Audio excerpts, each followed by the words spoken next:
There's something about an old bar that feels different.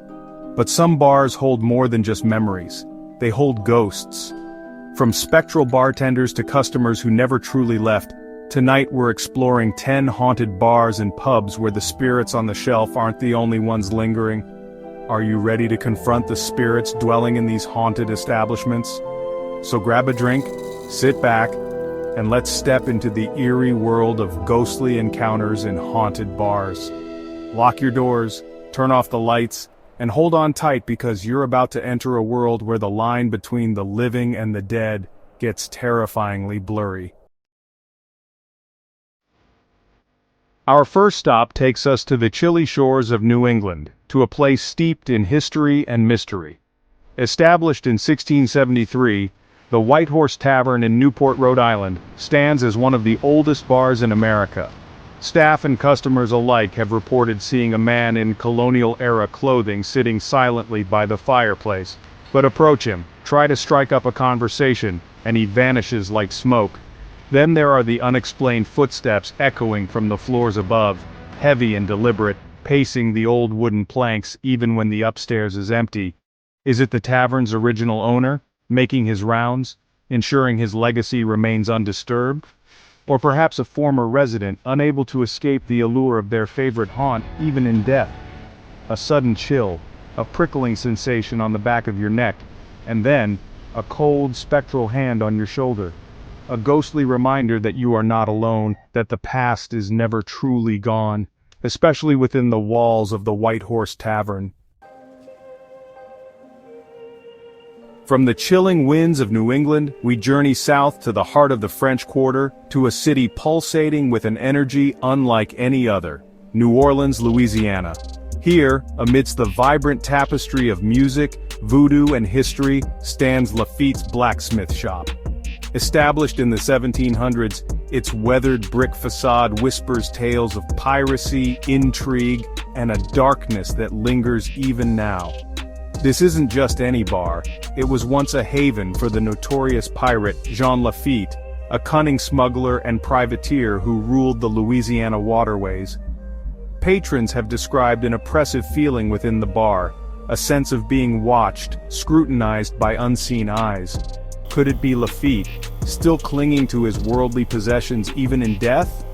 A shadowy figure has been spotted lurking in the back of the bar, a fleeting glimpse of a tall, imposing figure that disappears as quickly as it appears.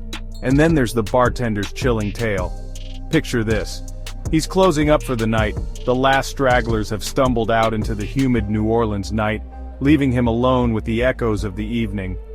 As he cleans, he feels a presence, a coldness that sends shivers down his spine. He turns, and in the darkness, 2 points of crimson light pierce through the gloom, fiery and menacing. Chapter 3. The Biltmore Bar, Miami, Florida. We leave the humid bayou behind and head south to the sun-drenched shores of Miami, Florida, a city synonymous with glamour, luxury, and a dark underbelly of secrets. Nestled within the iconic Biltmore Hotel, a monument to opulence and grandeur, lies the Biltmore Bar, a place where the echoes of the roaring 20s mingle with chilling whispers from beyond. During its heyday, the Biltmore Hotel was a playground for the rich and infamous, a den of gangsters, socialites, and high rollers drawn to its lavish parties and illicit gambling dens. It's here, amidst the clinking glasses and whispered conversations, that we encounter the ghost of Thomas Fatty Walsh, a notorious gangster whose luck ran out on the hotel's 13th floor.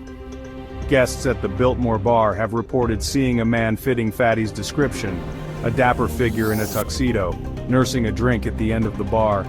He seems so real, so present, that they might mistake him for a fellow patron, a ghost of the past blending seamlessly with the living.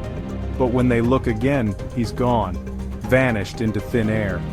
Is it a figment of their imagination, fueled by one too many cocktails?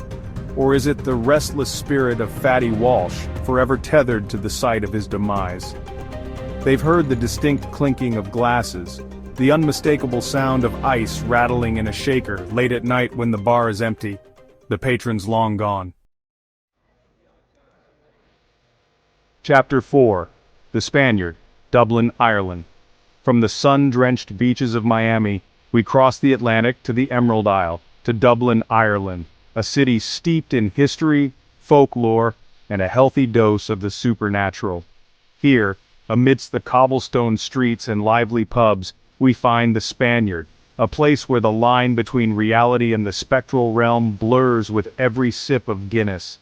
It's here we encounter the tragic tale of the weeping woman, a figure shrouded in sorrow and loss, forever bound to the place where she last saw her beloved. The story goes that she was a young woman, deeply in love with a sailor who promised to return to her. Every day she would visit the Spaniard, taking a seat by the window, her hopeful gaze scanning the harbor for her lover's returning ship. Days turned into weeks, weeks into months, but her sailor never returned. Still, she returned to the Spaniard, her heart heavy with grief, her tears flowing freely as she clung to the memory of her lost love.